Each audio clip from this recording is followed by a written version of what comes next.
Tú estuviste y viviste tres campos. Una, teniendo un cargo público. Otra, siendo precandidato como opción popular.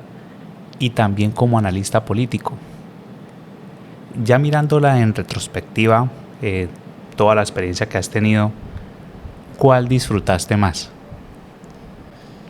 Yo creo que yo disfruto más el análisis político.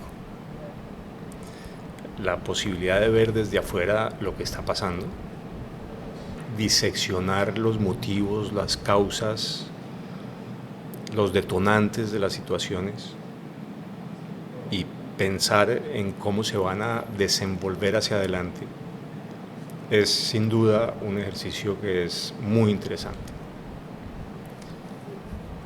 Y lo es más que el ejercicio de la política electoral,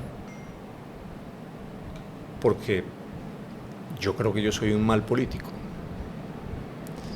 Primero porque vengo del sector privado, no estoy formado en la política tradicional. Yo vengo del ejercicio de mi profesión de abogado, de pequeño empresario, del análisis político. Y entrar a la política electoral genera una conmoción, hay un shock, sin duda. Segundo, porque a mí la fama no me gusta, y eso en un político es muy raro. A los políticos les gusta ser reconocidos en todas partes, por todo el mundo, y en cambio yo adoro la posibilidad de caminar tranquilo en la calle, sin ninguna interferencia o interrupción, sin escoltas. La posibilidad de caminar en la calle tranquilo me produce un enorme placer. Y finalmente porque yo no tengo mano izquierda, Jesús. Y tristemente en un país como Colombia se requiere mano izquierda para hacer buena política. Yo no sé transar mis ideas, no las negocio, y sin duda yo creo que la política es para servir a los demás y no para servirse a uno mismo. Así que yo no hago política con contratos, yo no hago política con hojas de vida ni con puestos en el gobierno. Yo hago una política de propuestas, de ideas que no estoy dispuesto a negociar. Y yo creo que esas características hacen que sea al final un mal político.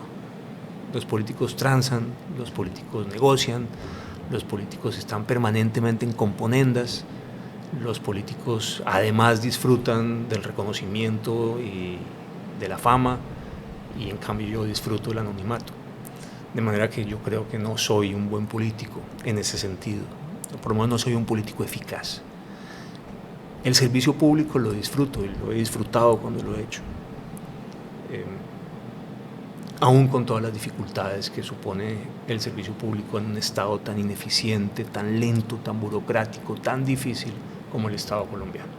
Mover al Estado colombiano es sumamente complejo, sumamente difícil, y por tanto ejecutar es un desafío permanente. Así que dentro de las opciones del ejercicio de la política activa, electoral, del servicio público y del análisis político, creo que lo que más disfruto en términos de satisfacción personal es el análisis político.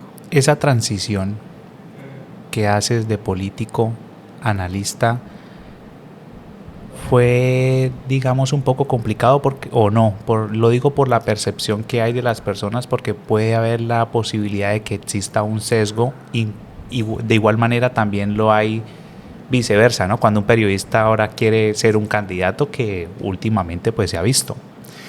Sí, digamos que yo he hecho el tránsito en las dos direcciones. Yo empecé mi ejercicio laboral como periodista. Cuando estaba en la universidad estudiaba mis dos carreras y al mismo tiempo trabajaba en un periódico. Y salía de la universidad y me iba a trabajar al periódico, y hasta muy tarde, porque además en esa época los periódicos se hacían con imprenta que se levantaba en letras de plomo y había que hacer unas planchas, no era digital como hoy. Tuve una experiencia muy enriquecedora en ese momento, porque además tuve la oportunidad de trabajar como asistente de Álvaro Gómez. Esa primera experiencia mía fue en El Siglo, que dirigía Álvaro, y aprendí enormemente, y de ahí he estado vinculado de una manera u otra a los medios. Estuve en el Consejo Editorial del Tiempo, estuve en la mesa de trabajo de la FM, fui director de un programa en Canal Capital en Bogotá. He estado todo el tiempo, de alguna manera, vinculado a los medios y los sigo disfrutando enormemente. No como periodista, como opinador más que como periodista. Y lo disfruté mucho, y lo sigo disfrutando, digamos. La idea de opinar me produce gran placer. La posibilidad de expresar lo que pienso sobre una situación concreta y con esa opinión darle elementos de análisis a los ciudadanos que me ven o me oyen o me leen, me produce satisfacción. Yo supongo que ahí hay algo de vanidad, inevitablemente. Pero sí, sin duda, la idea de que uno puede influir en la generación de un criterio en la persona que lo está leyendo, oyendo o viendo, genera satisfacción. Y es de ahí donde termino entrando al gobierno y después donde termino haciendo política electoral. Y a la salida, todo el tiempo, a la salida del ejercicio del servicio público y a la salida de la política electoral, he vuelto al análisis, he vuelto a la opinión, he vuelto a los medios y lo gozo enormemente. Ahorita ya mirando el tema del análisis político, hay algo que me ha dado mucha curiosidad y es cómo el tema de lo que está pasando en Santander con el general, lo que puede pasar acá norte de Santander con esas nuevas propuestas, ¿eso es un efecto Petro o qué pasa que por lo menos no mi generación, hablemos de la anterior, no sucedía de que se lanzaran ese tipo de personas a la política? Yo creo que hay una combinación de factores, unos que son nacionales y otros que son estrictamente regionales. Primero, desde hace ya un par de décadas, un sector importante de la ciudadanía está buscando alternativas a los partidos políticos tradicionales. La ola verde de Antanas Mockus fue eso, claramente. Fue un espacio en el cual un número sustantivo de colombianos dijeron: busquemos algo distinto a lo que hay, diferente, más transparente, más honesto, más claro, y se montaron en la ola verde de Mockus. Digamos, eso es un sentimiento latente desde hace algo más de 2 décadas, que se va expresando en distintos momentos del tiempo de forma diferente, pero que está ahí, latente. Si uno quiere un sentimiento antipolítica tradicional, está ahí, en un sector importante de ciudadanía. Además, en el caso de norte de Santander en particular, hay una combinación de factores que invitan a buscar alternativas diferentes para hacer la política electoral. Yo creo que en norte de Santander hay un cierto hartazgo, cansancio, con tantos años de gobierno de William, directamente de él o de sus representantes. Eso primero. Segundo, una lectura ciudadana de que además de tantos años de ese gobierno y lo largo que ha sido, no se ven los resultados, no se ven los cambios que los ciudadanos están esperando, las obras que quisieran ver, y eso genera frustración. Tercero, una percepción de que hay problemas de corrupción. Y la combinación de ese cansancio con las mismas figuras haciendo la política y controlándola sin dejar espacios a nuevas alternativas, por un lado, la frustración de no ver el esfuerzo fiscal del pago de los impuestos ciudadanos en las obras públicas por el otro, y por finalmente esta sensación de que hay serios problemas de corrupción en la administración departamental. Toda esa combinación de factores más ese sentimiento nacional en franjas ciudadanas sustantivas antipolítica hace que figuras como las de el general terminen siendo vistas como una opción real, efectiva, como una alternativa de verdad. Eso es lo que representa el general Mora López. La idea para los ciudadanos de que puede haber alguien que venga de afuera a hacer política de una forma distinta, con verdadera vocación de servicio, con compromiso en la lucha contra la corrupción, buscando soluciones reales.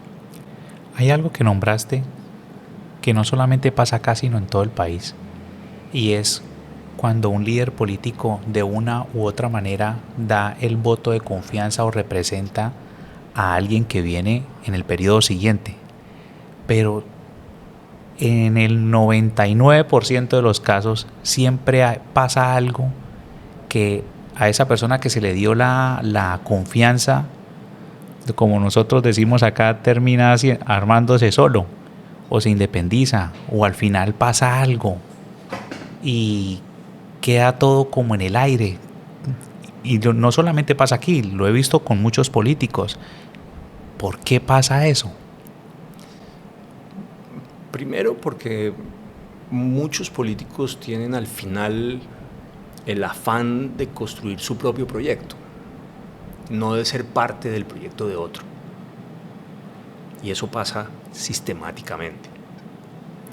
Segundo, porque en general los políticos tienen un ego muy grande, tienen una gran vanidad, y siempre es mejor en ese ego y en esa vanidad trabajar para sí mismos y no trabajar para otros. Y tercero, porque esas relaciones son siempre muy complejas. Es difícil pensar en que una persona que finalmente se elige por el voto popular piense o crea que se lo debe a su antecesor. Prefiere él pensar que es resultado de su propio trabajo, de su propio esfuerzo, y que son sus votos, y que por tanto no le debe nada al de antes. Yo creo además que en la política hay, Jesús, un sentimiento permanente en el afán de matar al padre, simbólicamente. Sí. Y que por tanto esas criaturas políticas, esos hijos políticos, en algún momento dado quieren salir del padre y tener vida propia. Pensemos, por ejemplo, en Santos y en Uribe. Es claro que Santos jamás hubiera sido presidente si Uribe no lo impulsa. Si no es el candidato Uribe, no hubiera sido presidente nunca. Pero su reacción es la de eliminar al padre, pelearse con Uribe, generar una ruta propia. Con Duque pasa también, de manera menos aguda, pero también pasa. Esa sensación en la política de la criatura que decide independizarse pasa muchas veces por simbólicamente eliminar a quien les dio vida. ¿Y qué enseñanza le puede dejar eso a la persona que le dio la confianza? O sea, o uno cómo entra en ese, porque eso igual es, más allá de la confianza que le dé, también es un riesgo de decir, venga, hay este proyecto, usted es el perfil, usted cree, pero también tiene que saber que antes de puede pasar cualquier cosa, me imagino. Sí, y pasa. Y algunos políticos no aprenden. Eso es una realidad. Si usted me pregunta, Jesús, lo pongo en blanco y negro, yo creo, por ejemplo, que el presidente Uribe no aprende y que se equivoca sistemáticamente escogiendo esas figuras que él impulsa para seguir con su legado. Se equivocó con Santos, y yo creo que Uribe, piensa que se equivocó también con Duque. La pregunta es ¿por qué? Es decir, ¿qué es lo que hace que al final escojan mal? Es difícil saberlo, y ya no hablando de Uribe, sino en general. Yo creo que los políticos tienen, a diferencia de los ejecutivos, y creo que hay ahí una distancia en las profesiones muy importante, en los oficios, entre un político y un empresario. Los políticos en general no les gustan que los critiquen, y no les gusta que les digan que no, y que les señalen los errores. Prefieren estar rodeados de yes man, de gente que les dice que sí. El ejecutivo no. El buen ejecutivo sabe que necesita personas que le den otros puntos de vista, que le digan en qué está cometiendo errores, que le muestren caminos alternativos, que le señalen las rutas para corregir. Creo que hay una actitud distinta en general, estoy haciendo una generalización, lo reconozco, entre la manera en que ve un político su equipo y la manera en que ve un ejecutivo su equipo de trabajo. Son formas distintas. Si uno escoge yes man, se va a equivocar. Uno tiene que rodearse de personas que ojalá sean mejor que uno, que tengan conocimientos que uno no tiene, que lo complementen, pero que sean capaces de decirle, ojo con esto. Si camina por esa ruta, nos vamos a equivocar. Hay que corregir. Y eso es muy importante. Cambiemos a los votantes. Ahorita, en el 2022, muy diferente a hace 8 años, un poco más, digamos, documentados, que también puede ser un error porque dejarse llenar de redes pues tiene el peligro de que todos lo sabemos, de que hay bodegas también, hay cortinas de humo, pero hay un alto nivel en voto de opinión. ¿Cómo puedes tú plantearle un pensamiento, digamos, de un político con todo ese porcentaje grande de voto de opinión, que tiene que mirar cómo lo capitaliza o cómo lo capta para que puedan entender sus ideas? Es un gran desafío. Yo coincido contigo, yo creo que ha ido creciendo el voto de opinión en Colombia, el voto que no está amarrado, el voto que se expresa de manera independiente, de acuerdo con la convicción del votante ciudadana, y no por su afiliación de partido. Un voto que se expresa por la opinión del ciudadano. Yo creo que eso es cierto. Pero ahí nos encontramos con las debilidades del sistema. Uno, la gente hoy tiene más oportunidades de informarse, sí, y las redes dan esa oportunidad de informarse. Incluso las redes dan la oportunidad de los políticos de comunicarse directamente con sus eventuales electores, que antes no se tenía, solamente en la plaza pública. Eso también es verdad, pero en general la información que se recibe es pandita, no es profunda, es insuficiente. Y ahí hay un primer problema. Yo creo que la gente que usa las redes sociales para informarse lee titulares, lee los leads, los primeros párrafos de las noticias, si le va bien, pero difícilmente entra a leer a fondo una noticia o un análisis. Muy complicado que lo haga. Hay una rapidez y una inmediatez en el ciudadano de hoy en relación con las redes sociales que hace que la formación y la información política sean panditas. Ahí hay una gran dificultad. Yo tengo la sensación de que el usuario de la red social tiene una capacidad de concentración relativamente baja. Es muy rápida, necesita estímulos permanentes, 30 segundos, 1 minuto, más de un minuto y medio, difícilmente. No se engancha, está cambiando. Y repito, eso va en perjuicio de la formación y la información política.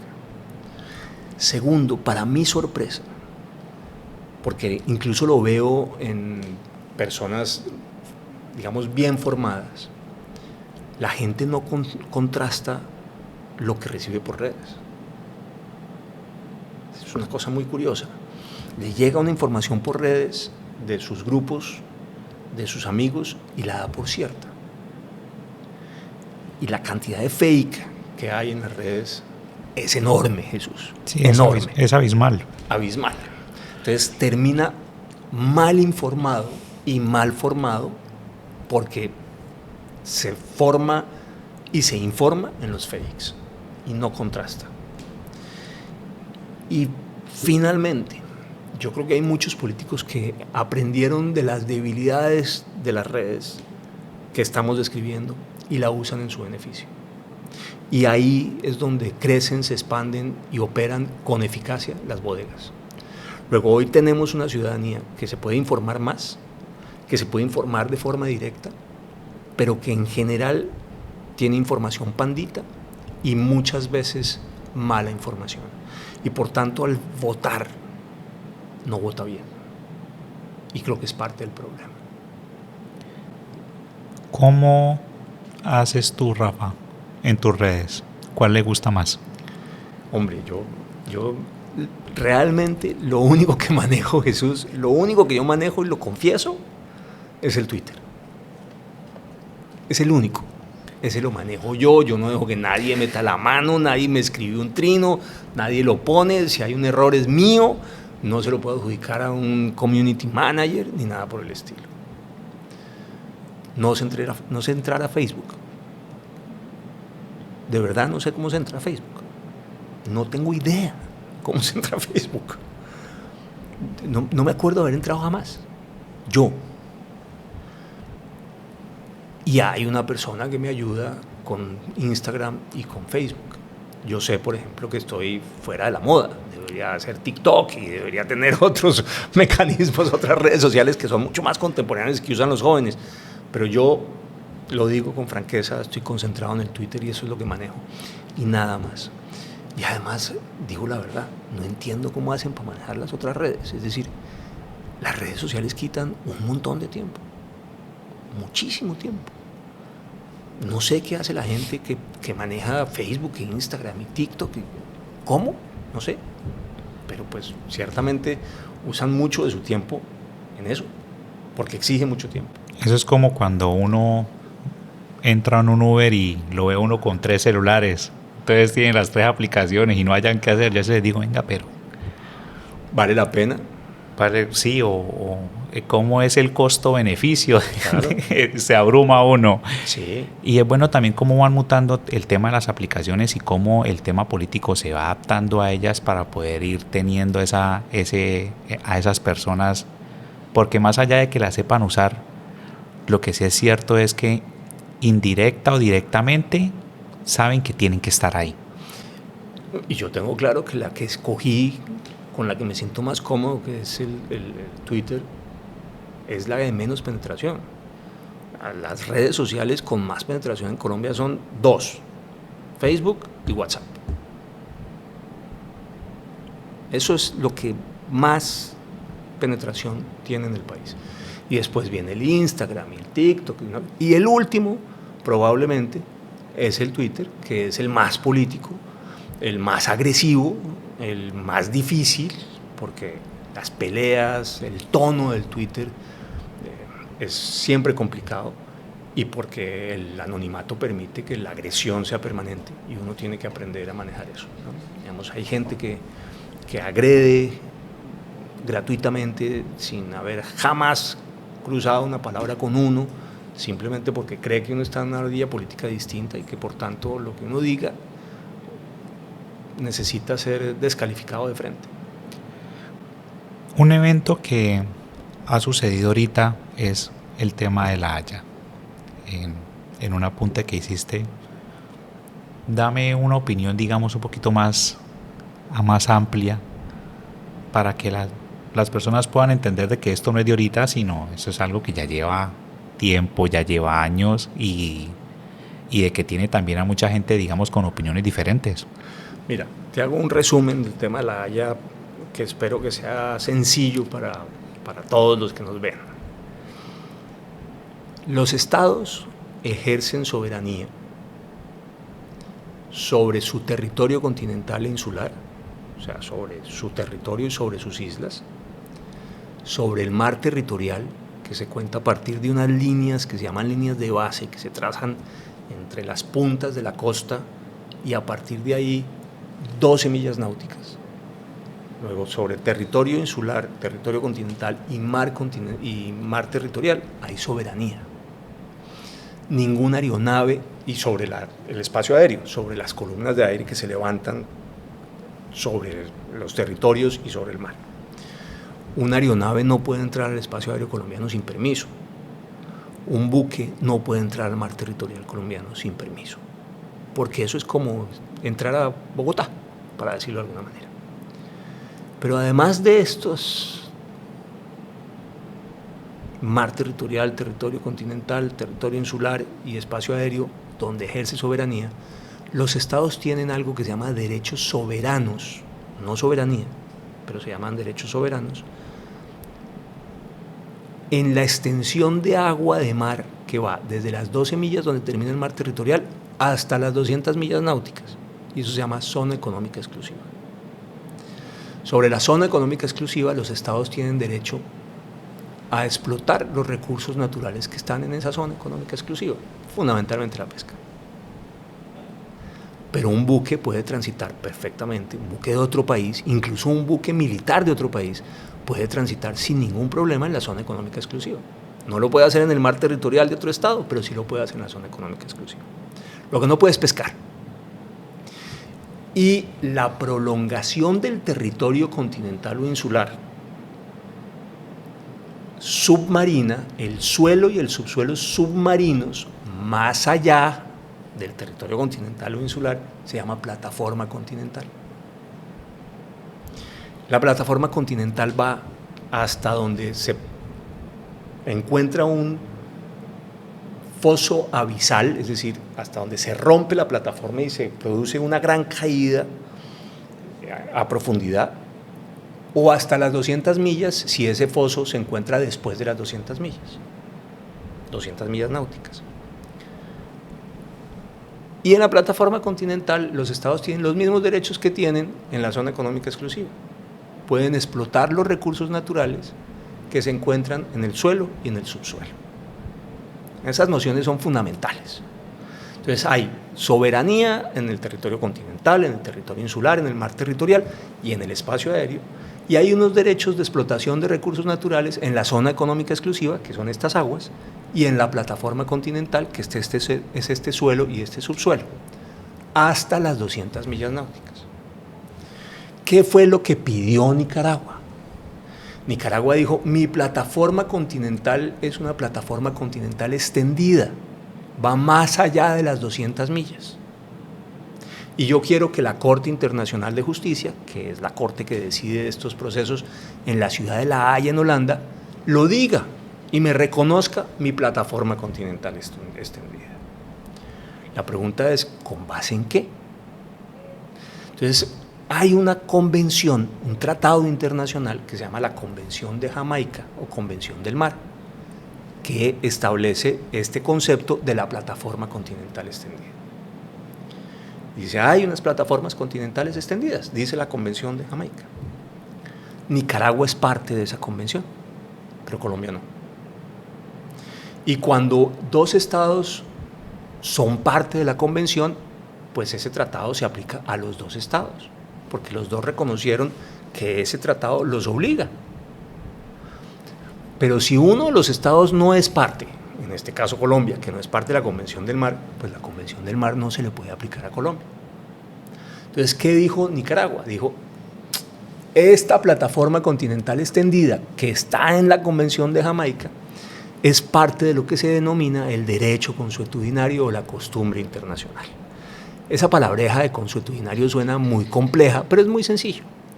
El derecho consuetudinario son las prácticas que tienen los estados entre ellos, que esos estados creen que son obligatorias, que son derecho.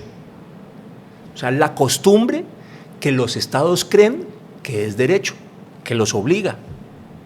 Entonces, lo que dice Nicaragua es, yo sé que la Convención de Jamaica no se le aplica a Colombia, porque no es parte, pero ese pedacito que habla de la plataforma continental extendida, eso es derecho consuetudinario. Entonces, con independencia que Colombia no sea parte de la Convención de Jamaica, se le aplica a Colombia el concepto de plataforma continental extendida porque es derecho consuetudinario.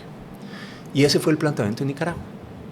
Entonces le dijo a la Corte, yo tengo plataforma continental extendida, reconózcamela, porque es parte del derecho consuetudinario. ¿Y qué fue lo que decidió la Corte Internacional de Justicia? Dos cosas muy sencillas. Lo primero que dijo es, no es verdad. La plataforma continental extendida, ese concepto de plataforma continental extendida no es derecho consuetudinario. No es verdad que haya una práctica reconocida por los estados como obligatoria en relación con la plataforma continental extendida. Luego usted no tiene derecho a la plataforma continental extendida. Eso fue lo primero que dijo la Corte.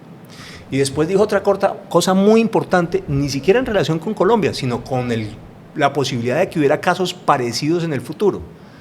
Dijo la Corte Internacional de Justicia, además, si yo le hubiera reconocido a usted plataforma continental extendida, señores de Nicaragua, esa plataforma continental extendida, suelo y subsuelo submarinos, se hubiera solapado, se hubiera superpuesto a la zona económica exclusiva colombiana. O sea, habríamos tenido unas aguas marinas colombianas, donde Colombia podía explotar los recursos naturales, y un subsuelo y un suelo nicaragüenses.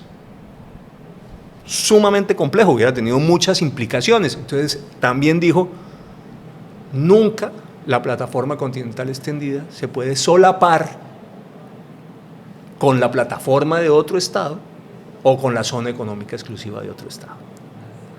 Y ahí sentó una jurisprudencia para otros casos. Y eso fue todo lo que dijo la Corte Internacional de Justicia. ¿Ganamos? Pues en realidad ganamos en el sentido de que no perdimos nada. No nos quitaron más plataforma continental, ni nos quitaron aguas, Jesús. No nos quitaron nada, no perdimos un centímetro, ni de suelo, ni de subsuelo, ni de aguas. Sí los habíamos perdido en la sentencia previa de la Corte Internacional de Justicia del 2012, que nos quitó 73.000 kilómetros cuadrados de zona económica exclusiva y de plataforma continental y se lo dio a Nicaragua. Ahí perdimos. Eso fue lo que pasó en el 2012, hace 11 años. Sí. Esta vez no perdimos nada, pero tampoco ganamos nada. No ganamos un centímetro ni de aguas, ni de suelo, ni de subsuelo. Estábamos defendiendo lo que ya era de nosotros. Lo que ya era nuestro, de acuerdo con la sentencia del 2012. Eso es un poco, para usar una figura futbolística, es atajamos un penalti, no nos metieron otro golazo, como la goleada que nos pegaron en 2012, pero nosotros no hicimos gol. Y ese creo que es un resumen para la gente. De alguna manera, pues nos fue bien, porque no seguimos perdiendo cosas. Pero la goleada nos las habían pegado claramente en el 2012. Hay un título que me gusta mucho y es ¿a quiénes no les conviene la paz? Yo creo que lo que no les conviene la paz son básicamente a los grupos violentos. Esos de entrada no les conviene la paz. Porque han hecho del conflicto, de la guerra, su negocio. No les conviene hacer la paz. La paz supone desarmarse y la paz supone, por vía del desarme, que ya no pueden presionar a las comunidades, que ya no pueden hacer negocios ilegales, que no se pueden seguir dedicando a las actividades criminales.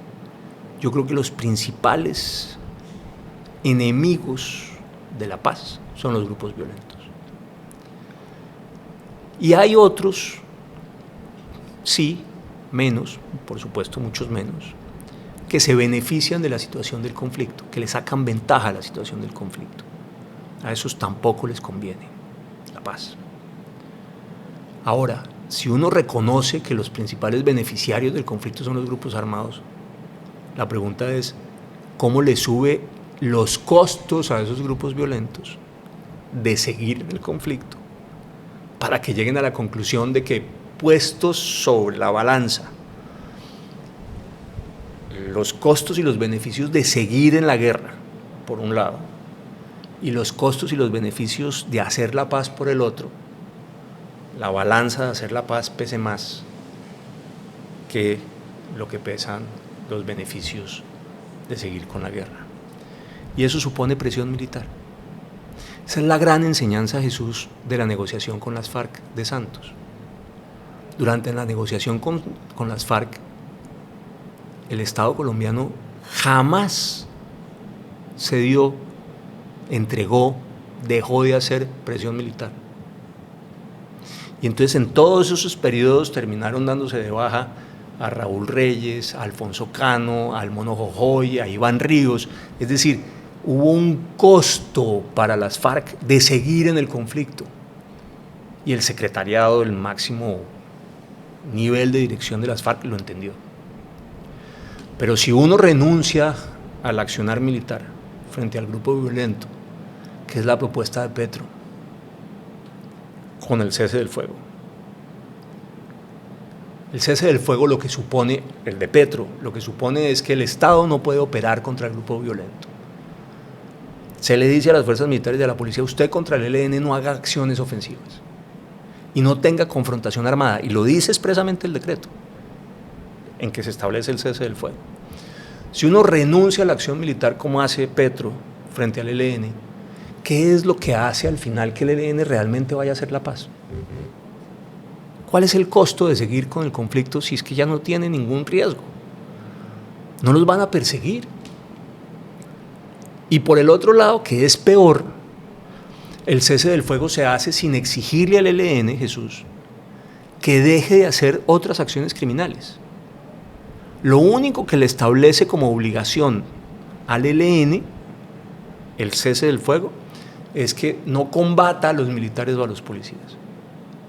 Pero no les pide que dejen de secuestrar, ni que dejen de presionar a los civiles, ni que se dejen de dedicar al narcotráfico, ni que dejen de extorsionar. Nada de eso lo dice. Luego siguen haciendo actividades criminales y tienen la certeza de que no los van a perseguir ni los militares ni los policías. La gran enseñanza de la importancia de la acción militar ofensiva del Estado contra el grupo armado violento como un mecanismo para asegurar una voluntad de paz real. Enseñanza del proceso con las FARC de Santos se olvida del todo en el proceso de Petro con el ELN. Hoy el ELN está en la mejor de las situaciones. Sabe que las fuerzas militares y la policía no lo van a perseguir porque lo tienen prohibido, se lo dice expresamente el decreto, pero pueden seguir delinquiendo. Y mientras tanto, los civiles, usted y yo, Jesús, ¿cómo nos defendemos? Y también la moral de las Fuerzas Armadas, porque pueden saber en dónde están, pero no pueden hacer nada. Están muy desmoralizadas, y no solamente por eso. Es que recordemos que la primera decisión institucional de Petro en relación con las fuerzas militares es una barrida de generales como nunca en la historia había ocurrido. Se perdieron centenares de años de formación, de liderazgo, de experiencia, de conocimiento, de mando de unos generales en ambas fuerzas, en la policía y en las fuerzas militares, a los que sacaron porque sí, sin ninguna razón. Ese fue un golpe profundamente desmoralizador. El golpe soñado para los grupos violentos. Piensen lo siguiente, Jesús. Yo, cuando hablo de la presión militar contra las FARC, digo, mire tan importante que es esa presión militar, que dieron de baja a Raúl Reyes, que dieron de baja a Iván Ríos, que dieron de baja al Mono Jojoy, y dieron de baja a Romaña, o sea, jefes militares. Y muestro la importancia de pegarle a los jefes militares. Y lo que hace Petro es sacar a todos esos jefes militares de un plumazo. Sí, claro, no los mataron, pero los sacó de la institución. Y se perdió su conocimiento, su experiencia, su liderazgo, su mando. Las fuerzas militares y la policía están profundamente desmoralizadas. Y es que también en cada objetivo militar hay meses, y si no meses, años de trabajo para poder llegar a un objetivo que solamente un ciudadano normal lo ve en una noticia de 30 segundos. Correcto. Entonces Así es. no hay como esa importancia para poder ver ese tipo de contenido. Detrás de cada una de estas operaciones hay inteligencia militar y policial, infiltraciones humanas, trabajo de inteligencia técnica, después la preparación de las tropas de asalto o del bombardeo o de la acción militar de ofensiva, cualquiera que fuera. Son efectivamente meses y meses y meses de trabajo. Bueno, tanto que el secretariado de las FARC no había sufrido ninguna baja, Jesús, ninguna baja, hasta que llegó Uribe. Y llevaban 50 y tantos años de estar en guerra. No han tenido ellos jamás una baja. Habían muerto, sí, guerrilleros rasos, algún jefe de frente, pero ningún miembro del secretariado. Esa estadística del narcotráfico ahorita, con el aumento de todas estas drogas sintéticas, ha hecho que el panorama cambie un poco. ¿Qué piensas que va a pasar con todo ese negocio que ha sido, digamos, como la base, la pirámide de 60, 70 años de guerra, ahorita que va como mutando de una manera u otra? Yo siempre he dicho que lo mejor que le podría pasar a Colombia es que se encontraran una cocaína sintética y que en Europa o en Estados Unidos o en Canadá o en Rusia, en fin, en un país que no fuera Colombia, lograran desarrollar una cocaína sintética y por tanto ya la cocaína colombiana fuera innecesaria. Lo mejor que nos podría pasar. Desafortunadamente no es así todavía. Es verdad que hay un auge de otras drogas. En Estados Unidos, por ejemplo, el fentanilo y otros opiáceos tienen una importancia vital en el problema del consumo de drogas, además con muchísima mortalidad. Eso es cierto, y eso quizás impacte hacia adelante el consumo de cocaína, pero la verdad es que hasta hoy el consumo de cocaína en los países consumidores no ha bajado. Pareciera que hubiera mercados paralelos o una ampliación del consumo de drogas, pero hoy no hay un ejercicio de reemplazo. No podemos decir que la heroína o el fentanilo han reemplazado a la cocaína. El consumo de cocaína sigue estando ahí, en niveles muy parecidos, muy similares a los de antes, aunque sea verdad que el consumo de opiáceos y el fentanilo haya aumentado. Luego tenemos un problema, y es que la demanda sigue ahí. Y mientras que esa demanda sigue ahí, vamos a seguir teniendo el incentivo de que haya quien supla esa demanda con una oferta. Tristemente, los que estamos supliendo esa demanda somos nosotros. Y esa es una pregunta que nadie se hace. ¿Por qué de todos los países que hay en el mundo, dependiendo de lo que uno use, el criterio de cuántos países están en Naciones Unidas o cuántos tienen selección en la FIFA, pero digamos alrededor de 200 para usar una cifra que esté en la mitad de ese ejercicio? ¿Por qué de los 200 estados que hay en el mundo es Colombia el principal productor de coca? Esa pregunta nadie se la hace. ¿Por qué no es otro país distinto? ¿Por qué no es, no sé, Pakistán, Namibia, Uganda, Guatemala? ¿Por qué Colombia? Y la respuesta es, ¿por qué en Colombia conviven, se alimentan entre sí, se fortalecen los grupos armados violentos y el narcotráfico? Y es esa combinación la que nos está matando. ¿Qué puedes decirles como analista político, Rafa, a todas las personas con la responsabilidad que se vienen en estas elecciones que a nivel personal para mí son cruciales, independientemente del municipio, independientemente del departamento, más como ciudadano colombiano? Aquí es inevitable asumir, Jesús, una postura política. Pero es curioso porque con independencia de cuál sea esa postura, estas elecciones son fundamentales. Es decir, para los gobiernistas son fundamentales. Y para quienes creemos que hay que hacer oposición, son fundamentales. Para el gobierno son fundamentales porque de alguna manera estas elecciones son un plebiscito sobre la gestión de gobierno. Es decir, la gente va a votar a favor o en contra de los candidatos de gobierno porque le parece que el gobierno lo está haciendo bien y votan a favor, o lo está haciendo mal y votan en contra. Es decir, el gobierno se juega de alguna manera una calificación ciudadana sobre su gestión. Si esa calificación es mala, es decir, si los candidatos de Petro y del Pacto Histórico salen mal en las elecciones de octubre, el gobierno sufre un costo muy importante. Eso de entrada. Para la oposición funciona lo mismo, pero al revés. Es decir, si los candidatos de la oposición ganan, lo que significa es que la gestión del gobierno no va bien y que la oposición tiene unas oportunidades que de otra manera no tendría.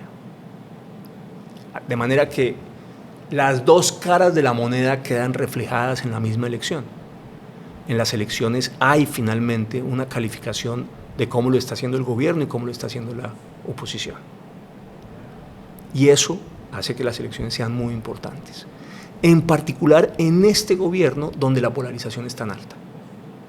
En otros, no necesariamente, pero aquí, donde es clara la toma de posición ciudadana en relación con la gestión del gobierno, termina siendo vital. Pero después hay una consecuencia adicional que miran tanto los petristas y la izquierda como los que estamos en la oposición. Y es que si la izquierda pierde algunas de las ciudades importantes que viene gobernando, su base política para las elecciones del 2026 va a ser más débil. Dicho de otra manera, si la oposición gana algunas de esas ciudades que hoy están en manos de la izquierda, que son fundamentales, su posición para las elecciones del 26 va a ser mucho más fuerte. Luego, en estas elecciones de octubre, nos estamos jugando, para decirlo de alguna manera, la primera baza de las elecciones del 26. Y una baza muy importante. Por supuesto, las ciudades más importantes son Bogotá, Medellín, Barranquilla y Cali. Digamos, esas son vitales, de las cuales 3 están en manos de la izquierda. La izquierda gobierna hoy en Cali, la izquierda gobierna hoy en Medellín y la izquierda gobierna hoy en Bogotá. Si la oposición le arrebata 2 de 3 de esas ciudades a la izquierda la va a tener bastante más dura para el 2026. Y yo me atrevo a pensar que la oposición va a ganar Bogotá y Medellín. No sé qué va a pasar en Cali todavía, pero va a ganar Bogotá y Medellín. En Barranquilla el charismo va a seguir gobernando. Eso está fuera de discusión. La Char domina Barranquilla. Es muy curioso cómo la gente da por sentado eso, Rafael. O sea, ya la gente ni entra a mirar estadísticas, ni entra a mirar candidatos, ya lo dan por hecho. ¿En Barranquilla? Sí. No, yo sí miro todo y las No, encuestas... o sea, en el común de las personas me refiero, de que dice, bueno, Char, la gente que no conoce, digamos, esa geopolítica de la región, con solo el apellido ya, bueno, el que vaya o el que Sí. colocan, y eso también de pronto juega un papel. Es probable que sea así, Jesús, pero la verdad es que en Barranquilla es así. O sea, en Barranquilla es verdad que Char controla y domina. O sea, eso es una realidad. Y que va a ganar sobradamente. La pregunta es qué va a pasar con la gobernación del Atlántico. Ahí no sabemos. Pero digamos, esas ciudades son fundamentales. Ahora, en norte de Santander se juega una cosa distinta. En norte de Santander se juega la continuidad del proyecto de William o un cambio de fondo en la política departamental. Eso es lo que se está jugando en las elecciones de octubre. ¿Cómo va a votar norte de Santander? No lo sé. pero es evidente que el juego norsantanderiano es distinto al juego nacional. No es la discusión entre gobierno-oposición, entre izquierda y una opción de derecha, centro-derecha, no es eso lo que se está jugando, es entre el continuismo de William y una alternativa completamente diferente.